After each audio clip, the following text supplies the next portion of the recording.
नमस्कार, UP live देख रहे हैं आप। मैं आपके साथ आयुष पाल। बुलेटिन की शुरुआत करते हैं पीएम मोदी के वाराणसी दौरे को लेकर के चल रही तैयारियों को लेकर के।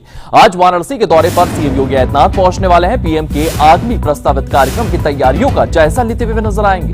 आपको बता दें 2 अगस्त को वाराणसी दौरे पर रहेंगे पीएम मोदी। वाराणसी को कई सौगातें देने वाले हैं, तो आपको ये पूरी जानकारी दे दें। आज वाराणसी के दौरे पर सीएम योगी आदित्यनाथ रहने वाले हैं। पीएम के आगामी प्रस्तावित कार्यक्रम की तैयारियों का जायजा लेते हुए नजर आएंगे। 2 अगस्त को वाराणसी दौरे पर पीएम मोदी पहुंचने वाले हैं और इसी को लेकर के सीएम योगी आदित्यनाथ आज यहां पर तैयारियों का निरीक्षण करने पहुंच रहे हैं, जायजा लेने पहुंच रहे हैं। आपको बता दें वाराणसी को कई सौगात पीएम मोदी की ओर से दी जाने वाली है। 2 अगस्त को वाराणसी दौरे पर पीएम मोदी रहेंगे।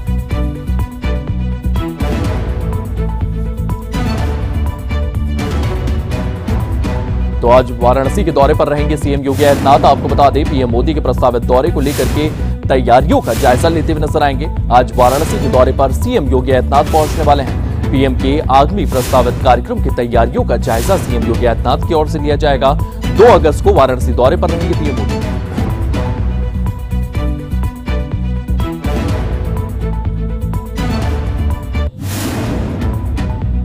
वहीं उत्तर प्रदेश के गाजीपुर जिले में एक दिल दहला देने वाली घटना सामने आई है। जमीनी विवाद के चलते एक बेटे ने अपनी माता, पिता और बहन की कुल्हाड़ी से बेरहमी से हत्या कर दी है। यह वारदात पिता द्वारा 12 बिस्सा जमीन अपनी बेटी के नाम करने से नाराजगी में बेटे के द्वारा यह पूरे के पूरे हत्याकांड को अंजाम दिया गया है। हत्यारा बेटा घटना के बाद फरार हो गया है और पुलिस उसकी तलाश में जुटी हुई है। क्या यह पूरा मामला है, इस रिपोर्ट में देखिए।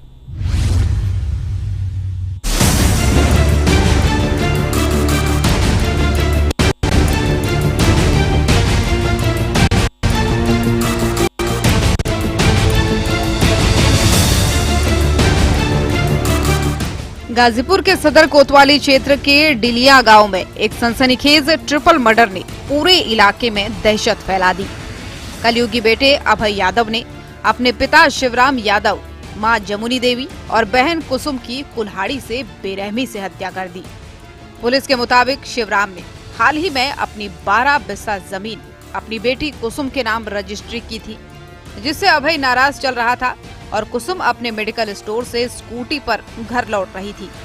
जैसे ही वो घर पहुंची, आरोपी अभय ने उस पर कुल्हाड़ी से हमला कर दिया, जिससे वो धान के खेत पर गिर पड़ी। इसके बाद कलयुगी बेटे ने अपने माता पिता पर भी कुल्हाड़ी से ताबड़तोड़ वार किए, जिससे तीनों की मौके पर मौत हो गई। ये लगभग 1 बजे के करीब सूचना प्राप्त हुई कि डिलिया गांव में एक व्यक्ति ने अपने ही माँ, बाप और बहन की हत्या कर दी है। इस सूचना पे सभी तमाम उच्चाधिकारी गण तत्काल मौके पर पहुंचे।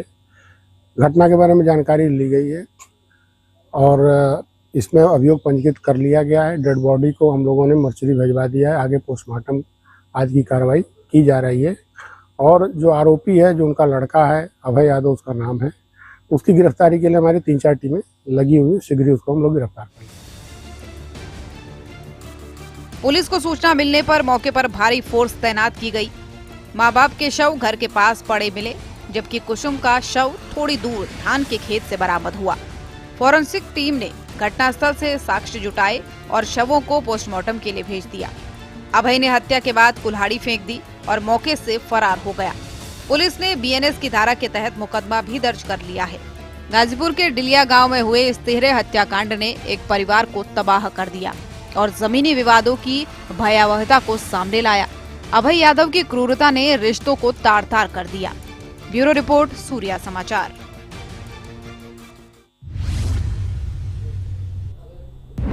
वहीं लखनऊ में मुख्यमंत्री योगी आदित्यनाथ ने कानपुर मंडल के विधायकों के साथ एक महत्वपूर्ण समीक्षा बैठक की है। सीएम आवास पर हुई इस बैठक में लगभग 362 विकास कार्यों पर चर्चा की गई है और परियोजनाओं में पारदर्शिता और गति लाने के सख्त निर्देश सीएम योगी आदित्यनाथ की ओर से दिए गए हैं। सीएम ने जनप्रतिनिधियों को जनता और शासन के बीच मजबूत कड़ी बताते हुए कानपुर मंडल को विकास का अद्भुत करार दिया है। कहा गया है कि कानपुर देहात और कानपुर शहर जो है वहां पर लगातार विकास कार्य किए जाएं और इसको लेकर के जनप्रतिनिधियों से मिलते हुए सीएम योगी आदित्यनाथ नजर आए हैं। सीएम योगी आदित्यनाथ की ओर से इन तमाम जनप्रतिनिधियों को क्या कुछ निर्देश दिए गए हैं, इस रिपोर्ट में देखिए।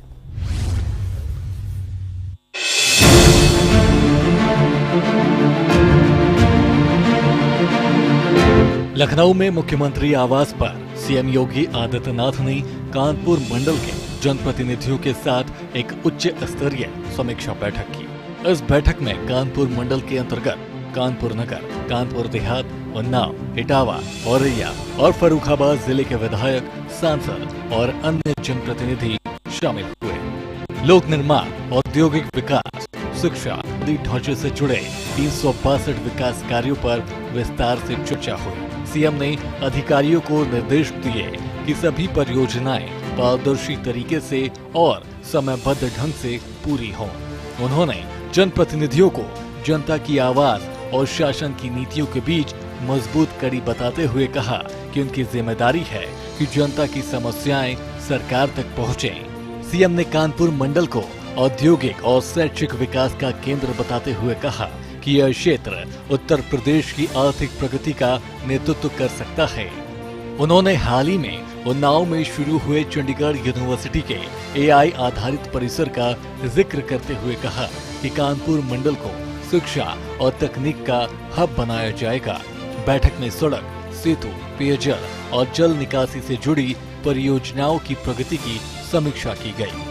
सीएम ने निर्देश दिए कि सभी विकास कार्यों के शिलापट्टों पर स्थानीय सांसदों और विधायकों के नाम अंकित किए जाएं, ताकि उनकी जवाबदेही सुनिश्चित हो। इसके अलावा सीएम ग्रिड योजना और नगर निकायों को दी गई धनराशि के उपयोग की निगरानी के लिए एक तंत्र स्थापित करने पर जोर दिया गया। बैठक में कानपुर मंडल के औद्योगिक गलियारों जैसे कानपुर लखनऊ एक्सप्रेसवे और डिफेंस कॉरिडोर पर भी चर्चा हुई। सीएम ने कहा कि इन परियोजनाओं से रोजगार के अवसर बढ़ेंगे। इसके अलावा मंडल में पर्यटन को बढ़ावा देने के लिए इटावा की चंबल सैंक्चुरी और फर्रुखाबाद के ऐतिहासिक स्थलों को विकसित करने की योजना पर जोर दिया गया। अधिकारियों को दिशा निर्देश दिए गए कि परियोजनाओं में किसी भी तरह की लापरवाही बर्दाश्त नहीं होगी। स्थानीय लोग ने इस बैठक को विकास के लिए मील का पत्थर बताया। लखनऊ में सीएम योगी की कानपुर मंडल के जनप्रतिनिधियों के साथ समीक्षा बैठक में विकास का नया रोड मैप तैयार किया है। 362 परियोजनाएं, पारदर्शिता और जनप्रतिनिधियों की जवाबदेही पर जोर से कानपुर मंडल को विकास का अग्रदूत बनाने की कोशिश है। ब्यूरो रिपोर्ट, सूर्या समाचार। वह उत्तराखंड के हरिद्वार स्थित मनसा देवी मंदिर में भगदड़ मचने से 6 श्रद्धालुओं की मौत हो गई है, जबकि कई घायल बताए जा रहे हैं। यह हादसा कावड़ यात्रा के बाद मंदिर के रास्ते खुलने से अचानक भीड़ बढ़ने की वजह से हुआ है। पहाड़ पर स्थित मंदिर तक पहुंचने के लिए सकरी सीढ़ियों से होकर गुजरना पड़ता है। भीड़ बढ़ने पर लोग एक दूसरे पर गिरने लगे, जिससे भगदड़ मच गई। घायलों को अस्पताल में भर्ती कराया गया है। सूचना मिलते ही पुलिस और प्रशासन मौके पर पहुंचे हैं और राहत कार्य शुरू कर दिया गया था। क्या कुछ इस पूरे मामले में देखने को मिला है, इस रिपोर्ट में देखिए।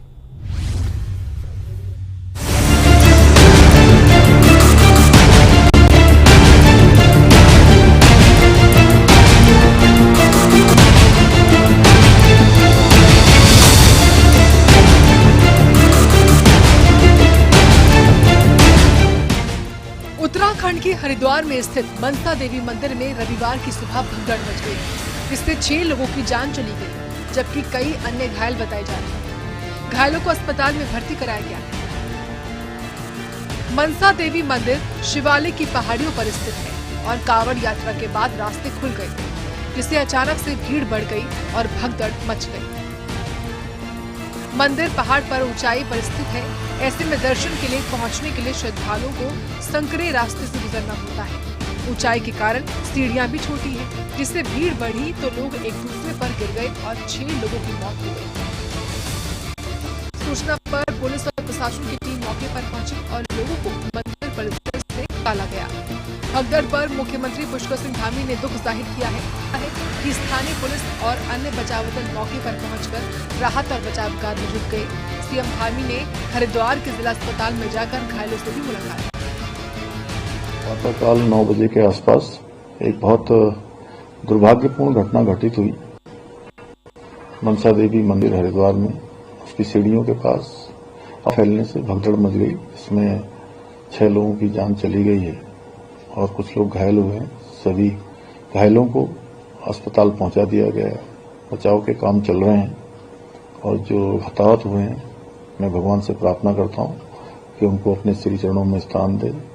उनके परिजनों को जो असमय एक बड़ा कष्ट उनके सामने आया है उस कष्ट को सहन करने की शक्ति प्रदान करे। इस घटना के मजिस्ट्रियल जांच के आदेश कर दिए गए हैं और ये अफवाह क्यों फैली, कैसे फैली, इसकी जांच की जा रही है। जो भी इसमें दोषी पाया जाएगा उनके खिलाफ कार्रवाई की जाएगी। घायलों को हर संभव मदद की जा रही है।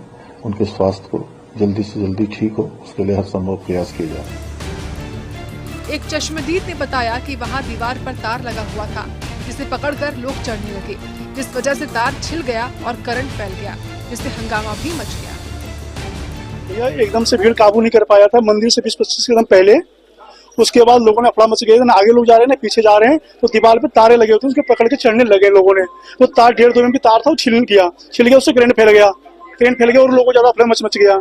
फिर लोगों को गिरते लगे। मेरे सामने तो 10-12 लोग तो गिर चुके थे सर, ठीक है, उसमें से मैं भी शामिल था उसमें। तो अपनी जान तो मैं बचा लिया, फिर लोगों को और भी जितना बचा सकता मैंने बचाया। मैं भी खड़ा होकर जितना मेरा हिम्मत जुटा, उसके बाद मैं भी गिर गया। फिर मैं अंतिम में लोगों को साइड कर दिया, फिर मेरे लोग भी हैं पिछड़ गए। वही हरिद्वार के डीएम मयूर दीक्षित ने कहा कि हमने तस्वीरों और वीडियो के माध्यम से पाया कि किसी ने बिजली के तार टूटने की अफवाह फैलाई, जबकि घायलों या मृतकों को देखकर हमें ऐसा कोई संकेत नहीं मिला। हम जांच करेंगे कि किसने अफवाह फैलाई। इस हादसे में हम लोग अभी जांच करेंगे और इसमें जो प्रथम दृष्टया जैसा मैंने कहा, और इसमें हम लोग की फोटोग्राफ्स और वीडियो देख के पता भी चल रहा है कि वहाँ पर किसी ने अफवाह फैलाई है कि वहाँ पे बिजली के तार टूटे या करंट हुआ, जबकि ऐसा कोई ऐसी जो घायल है या जो जिनकी डेथ हुई है अनफॉर्चुनेटली, उनमें से कोई भी ऐसा हमको इंडिकेशन नहीं मिल रहा है। और उसी को हम लोग जांच करेंगे कि ऐसा क्यों हुआ, कैसे अफवाह फैली और किसने अफवाह फैलाई, और अन्य कैमरेज के माध्यम से, प्रत्यक्षदर्शियों के माध्यम से इसमें एक मजिस्ट्रेट जांच भी की जाए। हादसे में मृतकों के परिजनों के लिए उत्तराखंड सरकार ने मुआवजे का ऐलान किया है। मृतकों के परिजनों को सरकार 2-2 लाख रुपए देगी। वही घायलों के लिए 50-50 हजार रुपए मुआवजे का ऐलान किया गया है। लेकिन सवाल अब भी यही है कि भगदड़ के लिए कौन जिम्मेदार है? क्यों धार्मिक स्थलों से अक्सर ऐसी कुप्रबंधन की खबरें सामने आती हैं? ये अपने आप में बड़ा सवाल है। सूर्य समाचार के लिए ब्यूरो रिपोर्ट।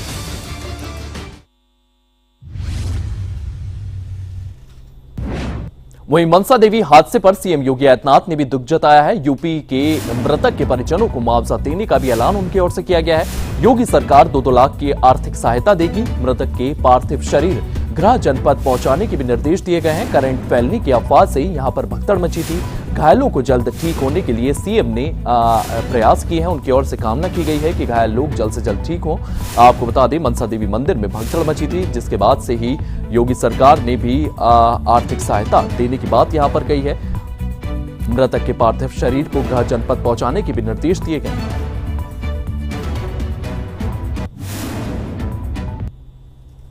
तो सीएम योगी आदित्यनाथ की ओर से सोशल मीडिया एक्स पर यह पोस्ट सामने आया है। हरिद्वार स्थित श्री मनसा देवी मंदिर मार्ग पर हुई एक दुर्भाग्यपूर्ण दुर्घटना में श्रद्धालुओं के निधन का समाचार अत्यंत पीड़ादायक और मन को व्यथित करने वाला है। मेरी संवेदना शोक संतप्त परिवारों के साथ है। अधिकारियों को उत्तराखंड सरकार के समन्वय स्थापित कर दुर्घटना में को लेकर के लगातार ये उनकी ओर से पोस्ट किया गया है। दुर्घटना में उत्तर प्रदेश के प्रत्येक मृतक के परिवार को यूपी सरकार द्वारा 2-2 लाख की आर्थिक सहायता प्रदान की जाएगी। तो ये social media post CM Yogi Adityanath की ओर से किया गया है मनसा देवी मंदिर में हुए हादसे को लेकर। अब आपको नोएडा लिए चलते हैं। नोएडा में एक दिल दहला देने वाली सड़क का हादसा सामने आया है। आपको बता दें, थाना सेक्टर 20 क्षेत्र में एक तेज रफ्तार बीएमडब्ल्यू कार ने स्कूटी को जोरदार टक्कर मार दी, जिसमें 5 साल की मासूम बच्ची की मौके पर ही मौत हो गई है और उसके परिजन गंभीर रूप से घायल हो गए हैं। यह हादसा उस वक्त हुआ जब बच्ची को इलाज के लिए अस्पताल ले जाया जा रहा था। पुलिस ने त्वरित कार्रवाई करते हुए बीएमडब्ल्यू कार सवार 2 युवक यश शर्मा और अभिषेक रावत को गिरफ्तार कर लिया है। इस पूरे मामले को लेकर के पुलिस की ओर से और क्या कुछ कार्रवाई की गई, इस रिपोर्ट में देखिए।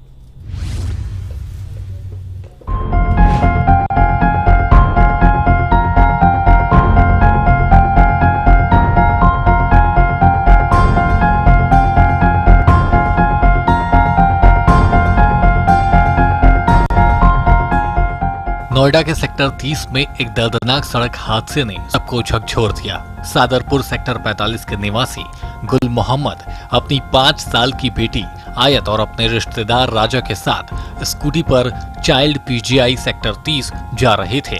क्योंकि आयत की तबीयत खराब थी, इसी दौरान चाइल्ड पीजीआई के गेट नंबर 3 के पास एक तेज रफ्तार BMW कार ने उनकी स्कूटी को पीछे से जोरदार टक्कर मार दी। टक्कर इतनी भीषण थी कि आयत हवा में उछलकर सड़क पर गिरी और उसकी मौके पर ही मौत हो गई। गुल मोहम्मद और राजा को गंभीर चोटें आईं और उन्हें नजदीकी अस्पताल में भर्ती कराया गया, जहां उनकी हालत नाजुक बनी हुई है। लगभग रात को 1:30 बजे हमारे यहाँ मरीज गुल मोहम्मद अंसारी भर्ती हुआ और उसके एक्सीडेंट में चोट लग गई थी, जिसके बाद हमने उसका अभी हमारे यहाँ पे आईसीयू में भर्ती है और उसके फेस पर कुछ इंजरीज हैं, जिसके लिए हमारे प्लास्टिक सर्जन उनको देख रहे हैं। इनके साथ एक और इनके रिलेटिव आए थे जो हमारे यहाँ प्राथमिक उपचार लेकर के दूसरे स्थान पर चले गए हैं। सर अभी क्या स्थिति है इनकी, कितने लोग आए थे? हमारे यहाँ पे ये लोग 3 लोग आए थे, जिसमें एक बच्ची को तो मृत घोषित कर दिया गया था, वो मृत ही आई थी हमारे यहाँ पे। और ये जो हमारे पास भर्ती हैं अभी इनकी स्थिति स्टेबल है। फेशियल इंजरीज के लिए इनको सर्जरी के लिए प्रिपेयर किया जा रहा है, हमारे प्लास्टिक सर्जन को देख रहे हैं और धीरे धीरे हम लोगों ने इनको स्टेबल कर दिया। पुलिस के मुताबिक यश शर्मा कार चला रहा था जो हरियाणा में रजिस्टर्ड है और एक व्यक्ति गगन के नाम पर है, जिससे यश ने इसे उधार लिया था।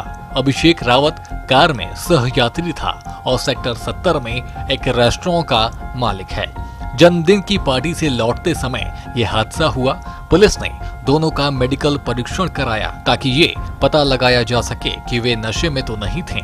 भयावह हादसे का अंदाजा इस बात से लगाया जा सकता है कि BMW और स्कूटी दोनों बुरी तरह क्षतिग्रस्त हो गए। सेक्टर 20 पुलिस ने BNS की धारा 281 के तहत मुकदमा दर्ज किया है। दोनों आरोपियों को अदालत में पेश किया गया है और जांच के लिए CCTV फुटेज और तकनीकी साक्ष्य जुटाए जा रहे हैं। इस हादसे ने लोगों में आक्रोश पैदा कर दिया है। कई लोगों ने इसे पुणे के पौष हादसे से जोड़ा, जहां भी तेज रफ्तार और लापरवाही ने एक मासूम की जान ली थी। प्रत्यक्षदर्शियों के मुताबिक BMW की रफ्तार इतनी तेज थी कि ब्रेक लगाने का कोई प्रयास नहीं दिखा। हादसे के बाद दोनों आरोपी मौके से भागने की कोशिश में थे, लेकिन लोगों ने पुलिस को सूचना दी, जिसके बाद उनकी गिरफ्तारी हुई। इस हादसे ने एक बार फिर तेज रफ्तार और नशे में गाड़ी चलाने की समस्या पर गंभीर सवाल खड़े किए हैं। नोएडा के सेक्टर 30 में हुए इस दर्दनाक हादसे ने एक मासूम की जिंदगी छीन ली और एक परिवार को गहरे सदमे में डाल दिया। पुलिस की कार्रवाई और आरोपियों की गिरफ्तारी से कुछ राहत मिली है, लेकिन सवाल ये है कि क्या ऐसी घटनाओं पर पूरी तरह रोक लग पाएगी और क्या तेज रफ्तार और लापरवाही के खिलाफ सख्त कानून लागू होंगे। ब्यूरो रिपोर्ट, सूर्या समाचार।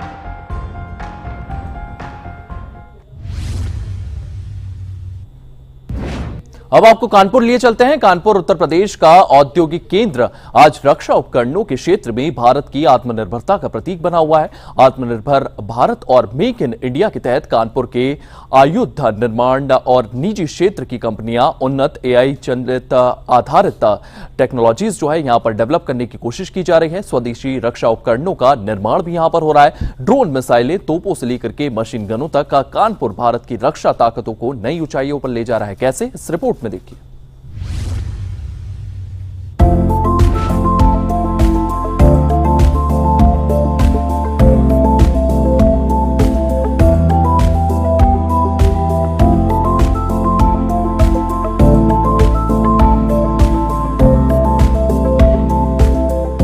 कानपुर लंबे समय से भारत का रक्षा उपकरण निर्माण का गढ़ रहा है।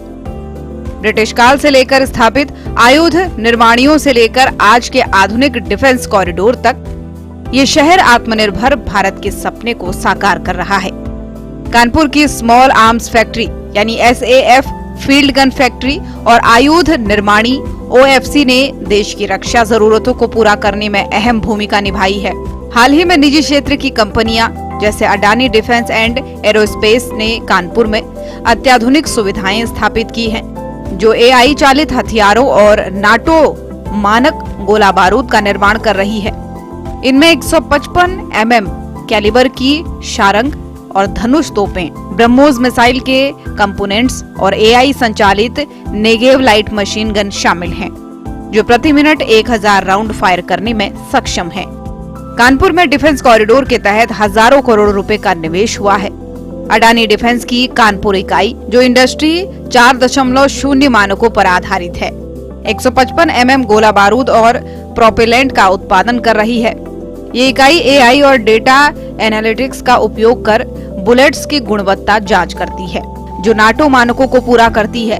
इसके अलावा स्मॉल आर्म्स फैक्ट्री के अनमोल रिवॉल्वर और INSAS राइफल जैसे हथियारों को आधुनिक बनाया गया है, जो न केवल सेना बल्कि नागरिक बाजार में भी लोकप्रिय है। कानपुर की फील्ड गन फैक्ट्री ने 155 mm धनुष तोप का बैरल बनाकर स्वीडिश बोफोर्स कंपनी को भी प्रभावित किया, जिसने इसकी तकनीक खरीदी। शारंग तोप, जो 39 किलोमीटर तक मार सकती है, पूरी तरह स्वदेशी है और इसकी लागत मात्र 70 लाख रुपए है, जो वैश्विक मानकों पर किफायती और प्रभावी है। प्रेजेंटली अभी हम जहाँ खड़े हैं, ये कानपुर की हमारी एमुनिशन फैक्ट्री है, जिसके अंदर की हमने अपने पूरे वेपन्स, जो कि हमने ग्वालियर में हम मैन्युफैक्चर करते हैं, अडानी एरोस्पेस एंड डिफेंस अपने ग्वालियर के अंदर मैन्युफैक्चर करती है। तो अगर आप देखें, किसी भी स्मॉल आर्म के अंदर पिस्टल से लेके एक स्नाइपर तक के वेपन्स पूरे स्मॉल आर्म कैटेगरी के अंदर आते हैं, और ये हमारी defence forces, central paramilitary forces oblique हमारी डिफेंस फोर्सेज इनको यूज करती हैं। तो अगर आप देखेंगे कि हम पिस्टल, जो कि 9 mm से लेके हम एक हमारी PLR 9 है, उसके बाद में हमने एक तीव्र जो कि बनाया जो स्पेशल फोर्सेस के लिए है, उसके बाद में हमने ड्यूल कैलिबर बनाया जो कि हमारा अभय है। फिर हमारी जीत फैमिली है, जिसके अंदर हमने असॉल्ट राइफल्स बना रखी हैं, जो 5.56 और 7.62 के दोनों कैलिबर के अंदर आती है। तो चलिए फिलहाल यूपी लाइव में इतना ही। आप बने रहिए सूर्य समाचार के साथ।